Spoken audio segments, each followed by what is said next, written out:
My name is Sky Gilreath. I am an undergraduate student at Abilene Christian University. This semester, I was part of the class 370, teaching math in elementary grades 3 through 6. With taking this class, this meant that I was going to be in a field for the first time, at Ward Elementary School, giving a small group lessons to 4th graders. The one thing I wanted to show the students was that math can be done and learned by anyone. They do not have to be just a math person to understand the math. How my students view themselves in relation to math is integral to how they will learn and perform with math in the future. This is the main idea that I wanted my students to learn as I taught them. And the one thing that I learned going into the field teaching was that I was not a failure at teaching. This has always been one of my greatest fears. During the preparation stage of teaching, this was the part where all the nervousness kicked in. This is a time where I felt that everything could go wrong and I would fail my students as their student teacher. I was always nervous that I would fail teaching to my children because deep inside, I felt that I was not great at explaining math and why it worked. It was not hardwired into my brain, and that's what grew my fear. That I'm not enough of a math person for my students. This is the exact opposite of what I want to show my students. After learning that this was the fear of not being a math person is what was driving my anxiety with my teaching, I worked a lot harder to redirect my brain when creating my lesson plans. If I hit a wall when making a lesson plan, I would go to my peers or my professor with questions. I let them help me figure out ways to teach the math for the upcoming field days. It allowed me to bounce ideas off of them and think through different challenges that might occur when teaching the lesson. Lesson planning has never been my strongest skill in the education program. But with help from my class group and my professor, I was able to understand more about the process of lesson planning. This aided me when I was making my final lesson plan, the one we did by ourselves. I was able to see the connection of topics being taught between the weeks and the flow from direct teaching to independent practice as a smooth transition the more we workshopped our lesson plans.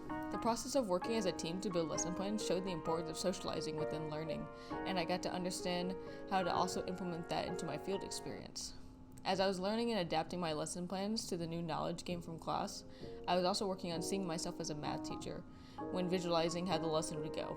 As stated earlier, the main factor that fed into my fear of teaching math was that I didn't believe that I could teach the math properly. I had this fear of not being a math person. This was exactly what I didn't want to teach to my students. As we did more workshops and talked about our fears, I was able to see myself having less fear and growing into the idea that I can be a math teacher.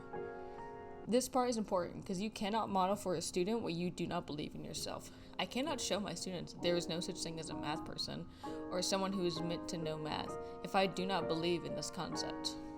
After all the preparation and planning is done, my students were incredibly smart and took the challenges in each lesson head on. They had such a growth mindset when going into each lesson. If they struggled on a problem, they knew they could ask for help and turn to their partners for help as well. We answered the problems out loud and they knew that it was okay to get the answer wrong. It allowed them opportunities to understand the mechanics behind what they were learning. I was proud of how well they learned and adapted to my lesson plans.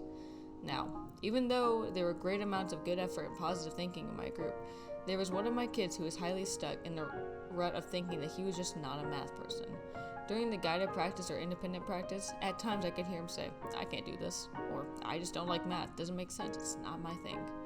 Every time I heard that, I would get on his level and point out the work that he'd been doing, the correct methods, the thinking behind what he had written down. I showed him these aspects of his work, and I could see that I got him to think slightly more positively about his work. One time during our last lesson plan, when I was walking around to help with misunderstandings, he pointed out a problem and said, "Here's my work. I'm done. I can't do it the other way." The problem was requiring him to use the box method for multiplication, but he only wanted to do the standard algorithm because he claimed it was all he knew how to do. I showed him that he was correct with his problem, and showed him how to translate his work into the box method and said, "Buddy, you're more than capable of solving this. It's hard because you don't do this often, but I know you can figure it out. You already know how to solve the problem, so I have full confidence in you to use this method. You can do it." He proceeded to complete the rest of the problems with minimal help and renewed confidence. Overall, I've seen the benefit of showing my students the importance of believing in themselves instead of just determining if they are or are not a math person. I saw the struggle with my student and claimed that it was not his thing and how it affected his work, even though I had witnessed his capability to solve the problems. It was just like how making a math lesson plan was almost impossible for me when I was stuck in the rut of not believing in my math abilities in teaching. I saw in my last lesson plan the true payoff of the belief that you are capable of completing math within the progress the student made on his independent practice. All this information that I have just witnessed and participated in has led me to know what I want my students to believe in their abilities. The belief in oneself can be the determining factor of if they even start assignments at all. I could teach the best of my ability and be the best model for them to look up to, But if they do not have the confidence and belief that they are capable of achieving their own education, then all my efforts go to waste. Before having this field experience, I can only guess how important the belief was. But I saw it happen in real time, and it is only affirming that in my future classroom, I will be my students' #1 cheerer. I will do anything in my power to make them believe they are capable of doing what they want to do. They are able to do math.